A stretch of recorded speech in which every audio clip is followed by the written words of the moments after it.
he's got another one. What a standout display from Torbeen kudha afuraffaa Seerii Xaaliyaan jimmata dabarsine irraa kaasee taphatamu eegalee galgala kanaan xumurama jaameeti eeggamam. Dilbata kaleessaa immoo taphoonni afur kan gaggeeffaman yoo ta'u, Naapoliin tapha guddaa torbaaniitiin Juventus injifachuun gara dursummaa liigichaatti dhufeeti jira. Roomaan immoo dirree isaatii alaa Kaaglaariidhaan injifatamuu dandeetti jira. Taphni guddaan Seerii Xaaliyaan torbee kudha afuraffaan Naapolii fi Juventus walitti fidee olaantummaa Naapoliidhaatiin golbameeti jira. Shaampiyooniin bara dabree Naapoliin dirree isaa irratti Juventus simachuudhaan lamaa fi takkaan injifachuun sadarkaa tokkoffaa qabachuun liigicha dursuu jalqabeeti jira.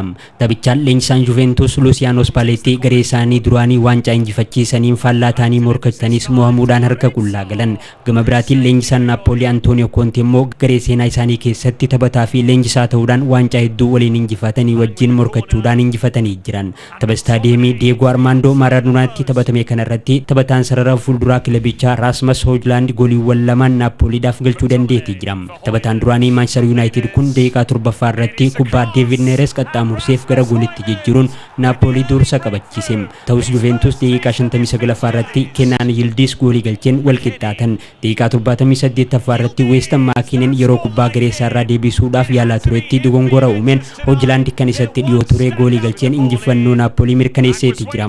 Leenjisaan Napoli Antonio Conte taphattoota isaanii miidhaa mudatus tattaaffii addaa taasisuun Juventus injifachuu isaaniitiif galateeffatanii jiran. Conteen cichoomina taphattoonni isaanii haala ulfaataa keessatti agarsiisan immoo dinqisiifatanii jiran. Keessattuu Scott McTominay dhukkubbii qabaatus ilkaan ciniinnatee hanga dhumaatti obsuudhaan kan taphate yoo ta'u, Elif Elmas iddoo duraan taphatu malee sarara jiddu galeessaa irratti hiriiruudhaan gahumsa gaarii agarsiisuu leenjisichi dubbatanii jiran.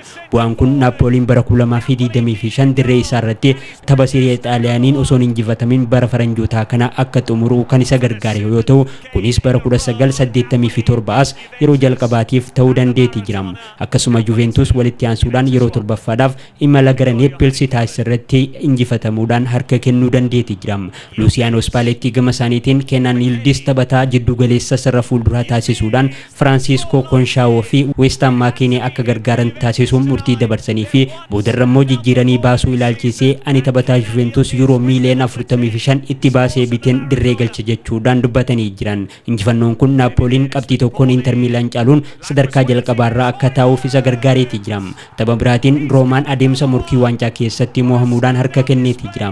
Roomaan daqiiqaa 49ffaa irratti erga taphataan sarara ittisaa Zeki Chelik balleessaa taphataa Kaagilaarii Michael Foloronso irratti raawwateen kaardii diimaan dirree irraa ari'amee booda daqiiqaawwan hafan taphattoota 10 xumuruudhaaf dirqameeti jira. Gianluca Gaetano daqiiqaa 82ffaa irratti goolii injifannoo Kaagilaarii mirkaneessitee lakkoofsisuu dandeetti jira. Roomaan mo'amuun wal qabatee sadarkaa 4ffaa irra turuudhaaf kan dirqame yoo ta'u, kunis Roomaan qabxii afuriin Napoli irraa fagaatee sadarkaa 4ffaa irratti akka argamu taasiseeti jira. Kaaglaariin baatii fulbanaatii as injifannoo jalqabaa galmeesse kanaanis qabxii afuriin zoonii sodaa gabbuinsaa irraa fagaachuu dandeetti jira. Boolonyaan immoo Laaziyoo waliin takkaa fi takka wal qixa ba'uudhaan Roomaan injifatamuun carraa sadarkaa isaa fooyyeffachuu argatee osoo ittiin fayyadamin hafeeti jira. Tapha kana irratti taphataan lammii Deenmaark Gustav Isaksson daqiiqaa 38ffaa irratti goolii Laaziyoon ittiin dursa qabatan galchus turtii daqiiqaa lamaa booda immoo lammii biyya isaa kan ta'e Jeensi Odegaard Boolonyaadhaaf goolii qabxii isaan qoodachiiftee lakkoofsiseeti jira. Taphataan sarara ittisaa Laaziyoo Maario Giilaa immoo murtii seera eegsisaa mormuu isaatiin wal qabatee daqiiqaa 79ffaa irratti kaardii diimaadhaan dirree keessaa baafameeti jira. Tapha biraatiin Cremonensen Liikee 2-2 injifachuudhaan milkaa'eeti jira. Taphoota guyyaa sanbataa gaggeeffamaniin immoo Inter Miilaan Koomoo kan gahumsa gaarii irratti argamu injifateeti jira. Inter Miilaan tapha istaadiyeemii San Siirootti kilaba Sees Faabrigaasiin leenjifamu Koomoo simatee 4-2 injifachuun tapha Champions League Awurooppaa baruu Liverpool waliin taasisuun dura sadarkaa tokkoffaa qabatus kaleessammoo Naapoliin injifachuun dursummaa liigichaa harkaa fudhateeti jira. Neeraazuriin injifannoo kanaanis qabxii 30 sadarkaa lammaffaa irra taa'uu danda'anii jiran. Inter Miilaaniif Lautaro Martinez daqiiqaa 11ffaa irratti kubbaattiin dursa qabatan lakkoofsisee ture. Kanaanis taphataan lammii Arjentiinaa kun bara dorgommii kana goolii torbaffaa isaa kilabichaaf lakkoofsisuu dandeetii jira.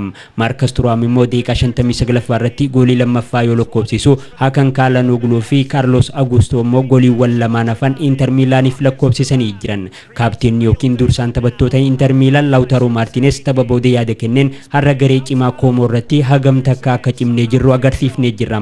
Qabxii walitti qabachuudhaaf fedhii guddaa qabaachaatii turre kanaas milkeessineeti jirra jechuudhaan dubbateeti jira. Gama biraatiin leenjisaan Como Cesc Fabregas 4-2 mo'amuun ulfaataadha. Garuu dhugaa dubbachuuf taanaan garaagarummaa guddaa gareewwan lamaan kana jidduu ture hin argine.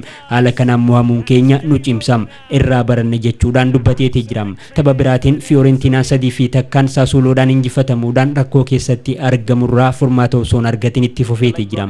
Fiorentinaan bara dorgommii kana tapha tokkollee hin injifanne. Tapha 14 irraa qabxii 6 qofa walitti qabate. Ronaldo Mandragora rukuttaa peenaalitiin Fiorentinaaf goolii ittiin dursa qabatan galchus Sassuoloon goolii Christian Volpato, Tarik Muharemovic fi Ismail Kone galchaniin dubarraa ka'uudhaan morkataa isaanii injifatanii jiran. Kanaanis Sassuoloon qabxii 20 sadarkaa 8ffaarra taa'uu dandeetti jira.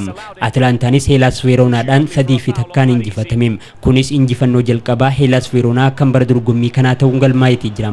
Torbeen 14ffaa Serie Xaaliyaan kun taphoota 3 galgala kana taphatamaniin ni xumurama jaameeti eegama. AC Milan galgala kana sa'a 4:45 irratti dirree isaatii ala tapha cimaa ta'e Torino waliin taasisa jaameeti eegama. Tapha kana yoo mo'ate AC Milan carraa sadarkaa takkaffaa deebi'ee qabachuu argata. Leenjisaan AC Milan Massimiliano Allegri tapha kana dura yaada kennaniin taphataan sara fuulduraa Santiago Jimenez fi Yusuf Fofana sababa miidhamaatiin tapha kana irratti akka hin hirmaanne ibsanii jiran. Gama biraatiin Christian Pulisic sababa dhukkubbiitiin taphni kun akka isa dabruu danda'u ibsameeti jira. AC Milan waggoota 12 dabran taphoota liigii dirree ala Torino waliin taasise irratti seenaa gaarii hin qabu. Injifachuuf rakkachaati ture. Kanaaf seenaa kana jijjiiruudhaaf galgala kana immoo morkii cimaatu Torino irraa isa eeggata. Sadarkaa jalqabaa deebi'ee qabachuufis taphni kun kan isa gargaaru ta'a. Tapha kana dura immoo taphoonni lama kan taphataman hoggaa ta'u Piizaan galgala sa'a 5 irraa eegalee Parmaa waliin Udinese immoo sa'a 2 irraa jalqabuudhaan Genoa waliin tapha isaa kan gaggeessu ta'uun beekameeti jira.